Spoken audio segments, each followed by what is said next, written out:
नमस्कार, news for nation देख रहे हैं आप। आपके साथ मैं हूं ऋचा शर्मा। पहली बार बीजेपी के फंदे में नीतीश कुमार फंसते नजर आए। दरअसल ये पहली दफा हुआ जब बीजेपी ने नीतीश कुमार को हड़काया हो। हालांकि ये वही बीजेपी है जो पहले नीतीश कुमार के साथ छोटे भाई की भूमिका में रहती थी, लेकिन इस बार वोटर्स ने उन्हें बड़े भाई की भूमिका में लाकर रख दिया है, जिसके बाद से अब पहली दफा बीजेपी ने नीतीश कुमार को हड़काया है।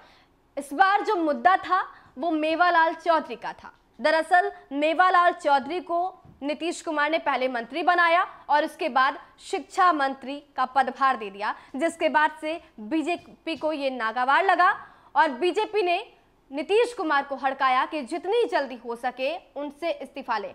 आपको बता दें कि ऐसे पहली दफा हुआ था जब नीतीश कुमार ने किसी आरोपी को अपने मंत्रिमंडल में शामिल किया। सवाल ये उठने लगे थे कि क्या नीतीश कुमार मजबूर हो गए? आखिर उन्हें कौन मजबूर कर रहा है? इतने मजबूर कैसे हो सकते हैं कि अपनी नीतियों का ही साथ ना दे और अपनी नीतियों के खिलाफ ही चले जाए? सवाल ये भी उठ रहा था कि नीतीश कुमार ने करप्शन से समझौता कैसे कर लिया, जिसके बाद से बीजेपी ने उन्हें हड़काया और उसके बाद नतीजा आपके सामने है। शिक्षा मंत्री ने पहले पदभार ग्रहण किया और उसके 1 से 1.5 घंटे बाद उन्होंने इस्तीफा दे दिया। बिहार के शिक्षा मंत्री मेवालाल चौधरी को भ्रष्टाचार के आरोपों और विपक्ष के हमले के बीच पद से इस्तीफा देना पड़ा। जेडीयू के ही सहयोगी दल बीजेपी के दबाव में अब उनकी कुर्सी चली गई। आपको बता दें कि उस वक्त जब मेवालाल चौधरी पुलिस के खौफ से अंडरग्राउंड हो गए थे, उस वक्त उनके खिलाफ मुकदमा दर्ज किया गया था, पर बेल मिलने तक वो फरारी काट रहे थे। दरअसल भाजपा ने हाल ही में उन्हें शिक्षा विभाग सौंपने से जुड़े विवाद के एन बाद विरोध किया, जबकि पहले से एक खास बात को लेकर मन में शंका या यूं कहे कि डर बसा हुआ था। भाजपा सूत्रों के अनुसार पार्टी ने मंत्रिमंडल में चौधरी को पद पर बनाए रखने का पर संदेह व्यक्त किया था, पर जेडीयू का कहना था कि चौधरी ने अपनी ओर से इस्तीफा दिया। चौधरी ने कहा था कि मुझ पर एक मामले में चार्जशीट दर्ज है, मैं जांच में सहयोग कर रहा हूं, मैं खुद से इस्तीफा देने पर फैसला ले चुका हूं। बीजेपी के सूत्रों की माने तो पार्टी नेतृत्व ने मुख्यमंत्री से साफ तौर पर कह दिया था कि चौधरी को पद से हटाना होगा।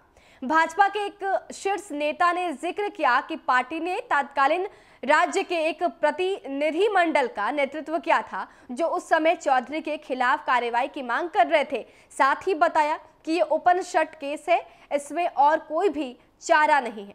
ये पूछे जाने पर कि बीजेपी ने पहले क्यों नहीं आपत्ति जताई, तब नेता ने दावा किया कि भाजपा को शपथ ग्रहण समारोह के दिन ही नामों की सूची मिली थी।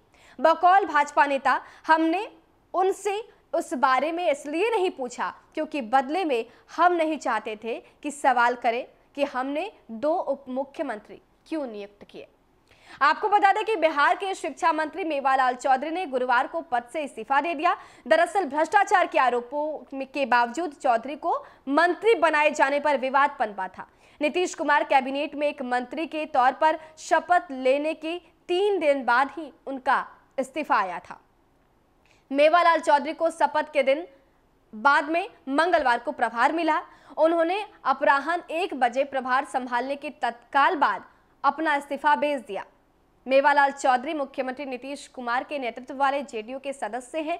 वो बिहार कृषि विश्वविद्यालय भागलपुर में शिक्षकों और टेक्नीशियनों की नियुक्ति में कथित अनियमितता के 5 वर्ष पुराने एक मामले में आरोपी है और वो इस विश्वविद्यालय के कुलपति भी रहे।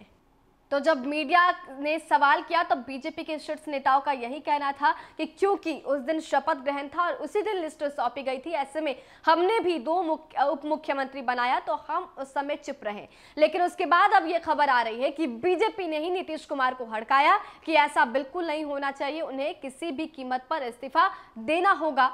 तब जाकर नीतीश कुमार ने यह निर्णय लिया। हालांकि जो मेवालाल चौधरी पहले सफाई दे रहे थे, अब वही मेवालाल चौधरी कह रहे हैं कि मैंने खुद से इस्तीफा दिया और जेडीयू कह रही है कि मेवालाल चौधरी ने खुद से ही इस्तीफा दे दिया है, हमने कोई भी दबाव नहीं बनाया।